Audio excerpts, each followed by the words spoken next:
We are left with few more questions of the classification of elements. The first question is define diagonal relationship.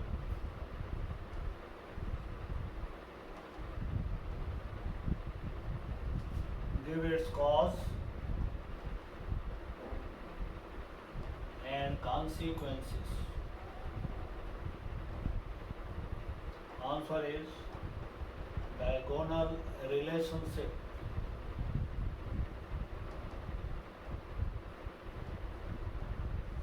It is defined as the resemblance in the property of a particular group of the second period and the next group, an element of the next group of the third period, or these elements of second and third period which are placed diagonally, they resemble in their property. This is called as diagonal relationship. Again I am repeating, it is defined as the resemblance in the properties of the element of a particular group of the second period with an element of the next group of the third period.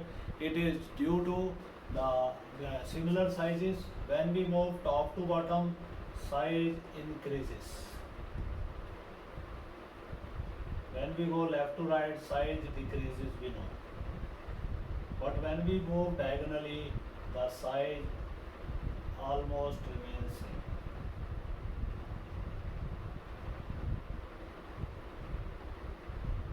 So what is the cause of diagonal relationship? So the cause of diagonal relationship is it is due to the similarity in sizes, electronegativities, ionization enthalpy and electron gain enthalpy. So these are the four causes due to similar sizes when we move diagonally, similar ionization enthalpy, similar electron gain enthalpy,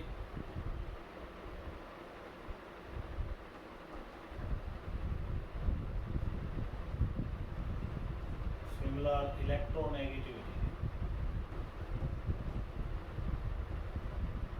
So on moving diagonally, all these properties they remain similar.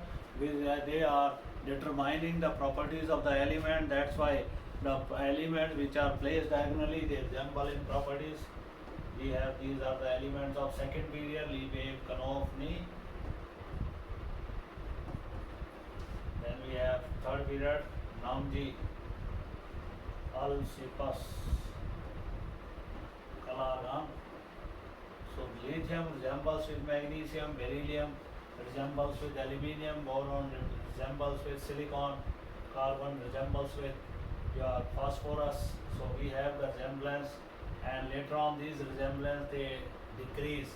So these elements which are placed diagonally, these are the elements of second period, these are the elements of third period. This is called as diagonal relationship. Then so by chemical reactions, now we have to write the chemical reaction which will prove the acidic nature of Cl2O and basic nature of Na2O.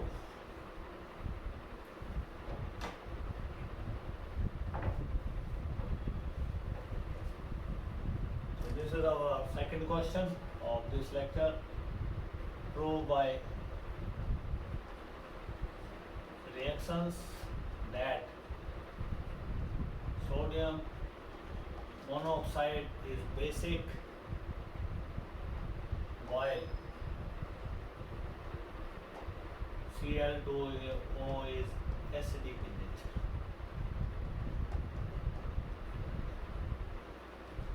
So basic nature of Na2O can be proved by dissolving it in water. If it produces the base, it will be basic in nature. Let us see its reaction with water. Na2O combines with water, giving you 2NaOH. It is a strong base, and pH of such solution that will be around about 13 to 14. So this is a strong base, and we mix Cl2O with water. 2Cl2O plus water, we get 4HClO3. This is your oxygen. oxygen counted. 2 and 2, 4 oxygens are here. Here we are having more oxygen, so Cl2O, Cl2O7, it is Cl2O7. So Cl2O7, it reacts with a single water molecule and will give you 2HClO4. This is perchloric acid.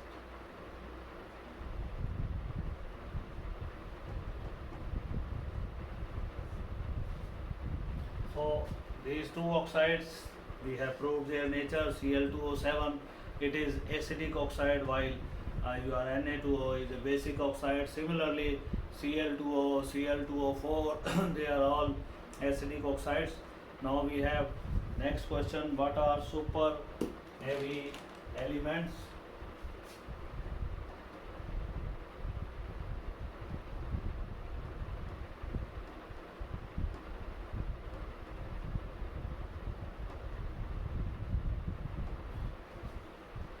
So these are the elements whose atomic masses are more than 100.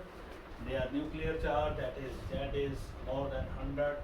These elements, the elements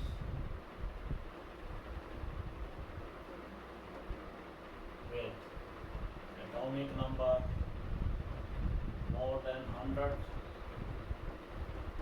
are called as super heavy elements.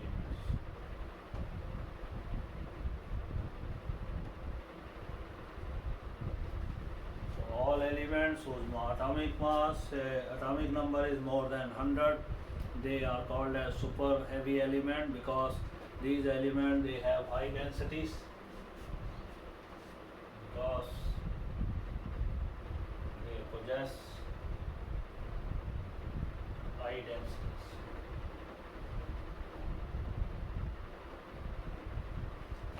Then we have question number 4 of this lecture. That question is: why 0 group has been placed at the extreme right in the periodic table? Why 18th group or 0 group is placed at extreme right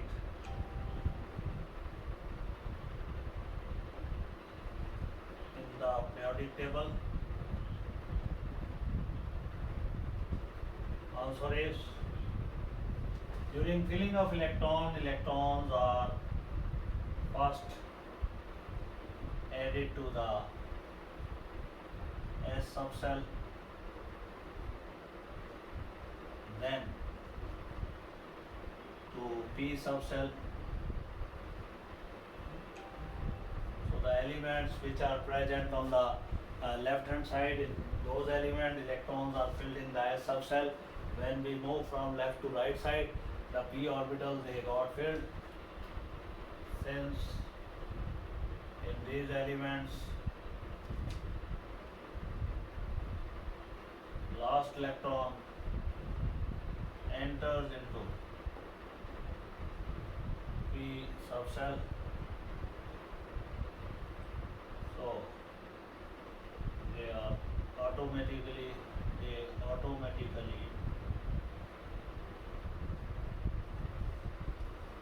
fall on the right hand side of the periodic table.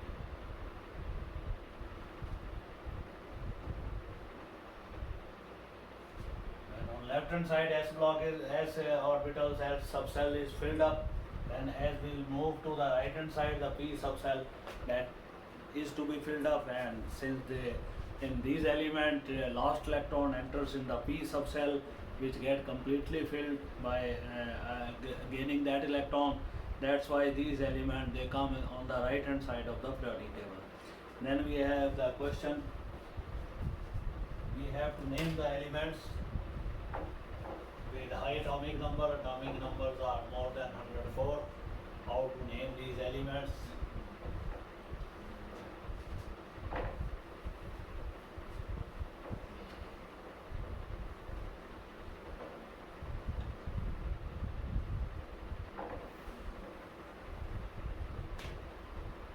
So we have the question number 5.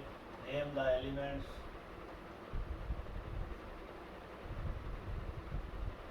with number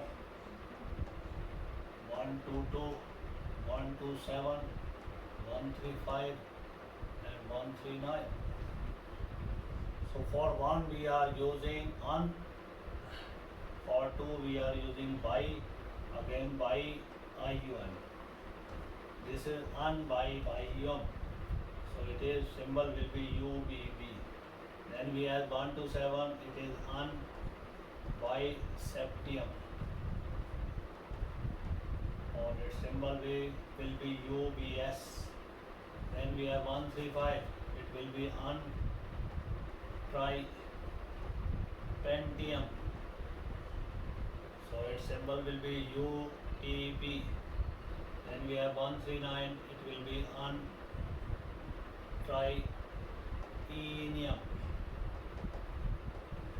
So UTE.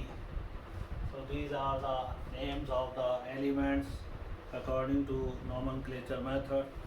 Then we have another question. Why zinc, cadmium and mercury are not regarded as transition elements? The definition of transition elements is that they have partially filled n minus d orbitals in their ions. In this case, they have completely filled d orbital in their ionic state. Moreover, their last electron does not enter in the n minus 1d subcell, that enters in the 4s subcell, 5s subcell and 6s subcell.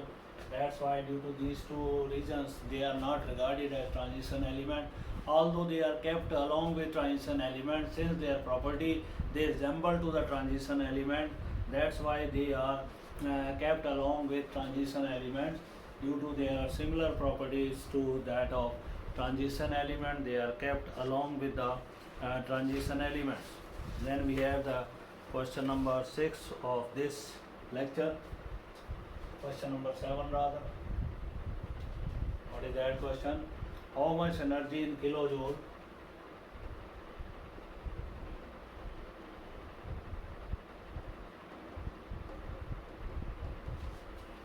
is required to convert 7.1 gram of chlorine into chloride ion, given the electron gain enthalpy. First electron gain enthalpy it is 459 kilojoule per mole for the chlorine. Then how much energy is needed to convert 7.1 gram of this your chlorine into the ion, and ionization energy of this chlorine is given to you, that is it is 7.4 volts, 3.4 electron volt per mole, 3.4 electron volt per mole. Since energy is least, its value is negative. Now first of all, let us find number of moles. As we know, 35.5 gram of Cl, that is equal to 1 mole. Then 7.1 gram will be equal to how much mole? So this will be 7.1 upon 35.1, it is 1.5, will be having 2 moles. 0.2 moles. So how much energy is needed? So 1 mole of Cl releases energy, that is 3.4 electron volt, and 0.2 mole will release how much? So this will be the value in electron volt. If you want to calculate in joules, 1 electron volt is equal to 96.5 kilojoules. So this value will be coming in the joules. So it will be 7.4 moles initially converted, multiplied by 96.5, that the result will be 714 kilojoules per mole.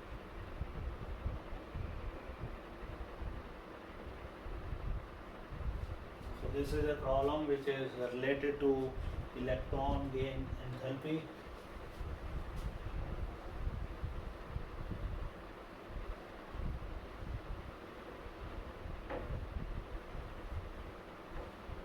Then we have one problem on the ionization enthalpy. How much energy is required to convert? Question number 8. How much energy in kilojoules is required to convert 2.3 gram of sodium into sodium ions. So we see that 1 mole of sodium, 23 gram is its weight.